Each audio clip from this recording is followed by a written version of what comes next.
আর কিছুই কি করার থাকতো না? বেকার ছেলেদের স্বাদ থাকলেও সাধ্য থাকে না। আমি আসলে কিছুই জানতাম না, পরে হুট করে ডিসিশন নিল যে এনগেজমেন্ট আজকে সেরে ফেলতে চায়। এত কোয়ালিফাইড ছেলে, বিসিএস ক্যাডার, তোমাকে মানা করা তো সাধ্য নেই। ছেলের যে হারে চুল পাকতে পড়তে শুরু করছে, আমি শিওর তারাই বুঝছে যে একটা দিন লেট করলে দেরি হয়ে যাবে। এত কোয়ালিফাইড ছেলে চুল পড়ার কারণে সে মানা করো নাই? কারণ কি? একটু সময় চাইছি। কেন? জানি না। আরে আমাদের এলাকাতে কোনো ক্যাডারই নাই, তোরে নিয়ে সবাই অনেক মাতামাতি শুরু করছে। এখনো তো বিসিএস ক্যাডার হই নাই। তুই কি এই কথা কোন লাগে আমারে ফোন দিছস? জি, আমার নাম আবরার রহমান ফাহাদ।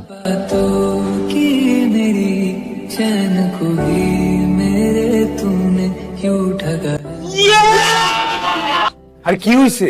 যা হওয়াটা হইছে, তুই এখন আগে মিষ্টি খা। কেন খাবো? বন্ধু রেজাল্ট বের হয়ে গেছে, তুমি বিসিএস ক্যাডার। আসলে আমি কিন্তু অ্যাক্টিং ভালো করছি। আরে বেটা আমি তো নাচছি। কি হয়েছে বলো তো ফাহাদ? ওরা সবাই হুট করে আইসে না, আমাকে বলছে আমি নাকি বিসিএস ক্যাডার হয়ে গেছি। ওদের উল্লাস দেখে আমি না খুশি হয়ে গেছিলাম। আরে আমার এত দিনের স্বপ্ন পূরণ হয়ে গেছে। আরে ওরা তো ফাইজলামি করছে, ওরা কি সিরিয়াসলি বলছে নাকি? মানে আমার বন্ধুদের সবার চাকরি হয়ে যেতেছে, আমার যে আসলে কিচ্ছু হবে না। দেখো ফাহাদ, এতবার ট্রাই করে যাচ্ছ, এবার দেখো পজিটিভ কিছু একটাই হবে। Anything happens, I'm staying with you. Hey, result হচ্ছে। রেজাল্ট কি?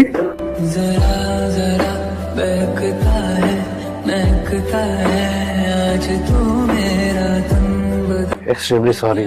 আমরা সবাই মনে করেছিলাম এবার তোর বিসিএসটা হয়ে যাবে। তার আগে হালকা একটু ফান করতে চেয়েছিলাম। সেই ফানের যে এরকম বিভৎস আকার ধারণ করবে, এরকম একটা ডিজাস্টার অবস্থায় চলে যাবে, এটা আমাদের কারোরই ধারণায় ছিল না। তোকে এতটা হোপলেস কখনো দেখি নাই। প্লিজ তুই ভেঙে পড়িস না। বিসিএস ক্যাডার হয়ে সবার একটা উত্তম জবাব দিব এই আশায় ঢাকায় আসছিলাম। কি করবো কিছুই বুঝতেছি না।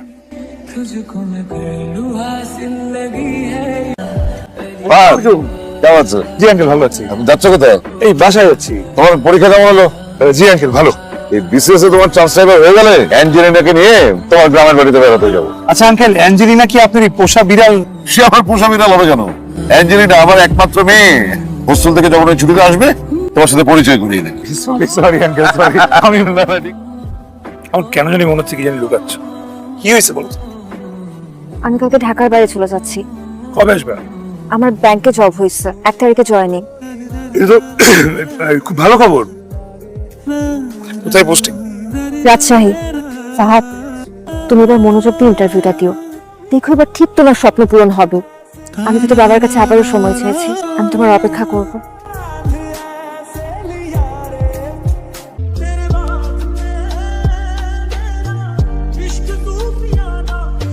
পরীক্ষা তো দিছিস অনেকদিন হইলো, রেজাল্টের কি অবস্থা? কবে নাগাদ আউট হবে কিছু জানা আছে নাকি? 6 মাস বা 9 মাস তো লাগবেই। এক বিসিএস দিতে দিতে জীবনটা শেষ হয়েছে। হ্যালো মা। আচ্ছা বাবা, তোর বিসিএস এর রেজাল্ট দিব কবে? দিবে মা, একটু সময় লাগবে। কেন, কি হয়েছে? যেদিন তোর বিসিএস এর রেজাল্ট দিব, আমি ঠিক করছি বিসিএস এর রেজাল্টের দিন আমি রোজা রাখবো।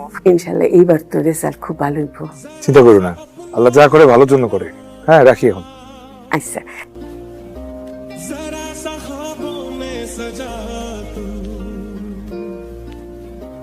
जरा सा यादों में बसा मैं चाहूं तुझको मेरी जान पे পারবো কইছিলাম না ভাতিজা, আল্লাহ মুখ তুলে চাইছি। আমাগো গ্রামের বিসিএস ক্যাডার, আমাগো গর্ব। আমাকে বংশের গর্ব, এলাকার গর্ব। এই বেটা হইতেছে এই এলাকার গর্ব, প্রথম বিসিএস ক্যাডার। ভাতিজা কি যে এই দেখ তোরা, আমার পোলা বিসিএস ক্যাডার হয়ে ফিরে আসছে আমার কাছে। আমি আপনার একটা কথা কইতে চাই, ছেলেরে দেশে বিয়ে দেন। ভাইজান, আপনার ছেলে তো আমার এলাকায় থেকেই বড় হলো, তাছাড়া যোগাযোগ ব্যবস্থা কোনো ব্যাপারই না। আমার মায়া উচ্চ শিক্ষিত, আমার মায়ার মতো মায়া 8-10 গ্রামে আপনি খুঁজে পাবেন না। একটু খোঁজ নিয়ে দেখবেন ভাইজান, বিসিএস ক্যাডারদের পছন্দের শীর্ষে ইন্টার পাস মেয়ে। আমার মেয়েটা এবার ইন্টার পাস করলো, খুব মেধাবী। আমার মাত্র 2টা মাইয়া, আমার যা সয় সম্পত্তি সবকিছু আমার মাইয়া আর মাইয়ার জামাই পাইবো। আমার মতো একজন প্রভাবশালী লোক যদি আপনার আত্মীয় হয়, এটা একটা গর্বের বিষয় না? এই বিয়ে শাদী নিয়ে প্রস্তুতি না কইরা নাস্তা শেষ করে এখন আমি পাশে রুমে ছিলাম। আমার একটা জিনিস মনে হয় বুঝছেন, আপনারা আপনাদের মেয়ের জন্য বিসিএস ক্যাডার না খুঁজে একটা বেকার ছেলে দেখেন। আর আপনাদের যে পরিমাণ ধন সম্পদ, একটা বেকার ছেলেরে বিয়ে দিলে আপনার মেয়ের সাথে স্বাবলম্বী হইতে পারবে।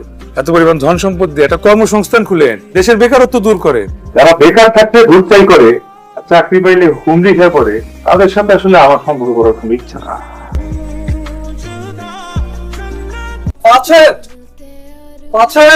আরে দারোগা সাহেব, আপনারা আগে আপনার ছেলেকে ডেকে আনুন।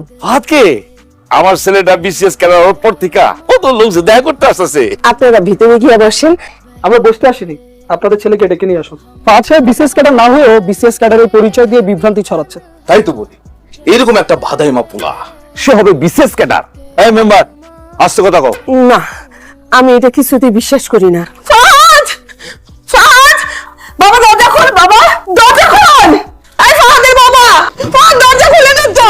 ने पूछा हमसे बिछड़े यार का চাও যাবে দেখি করে।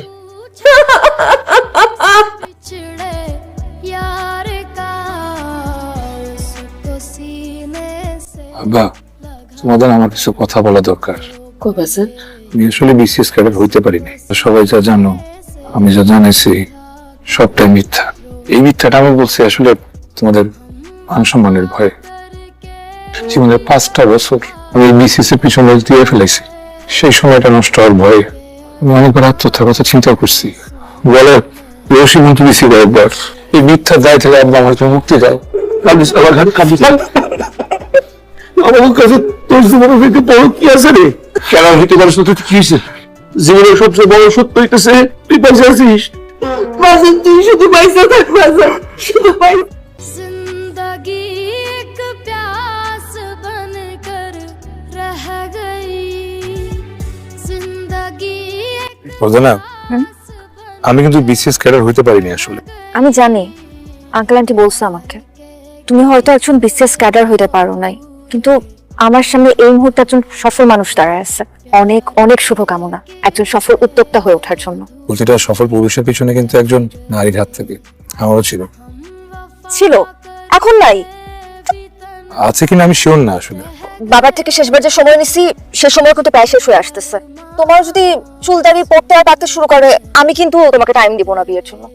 দাঁড়িয়েও দেখো, পাকে নাই, চেক করে দেখো। बुलावे तुझे यारे आज मेरी गलियां बसाऊं तेरे संग मैं अलग दुनिया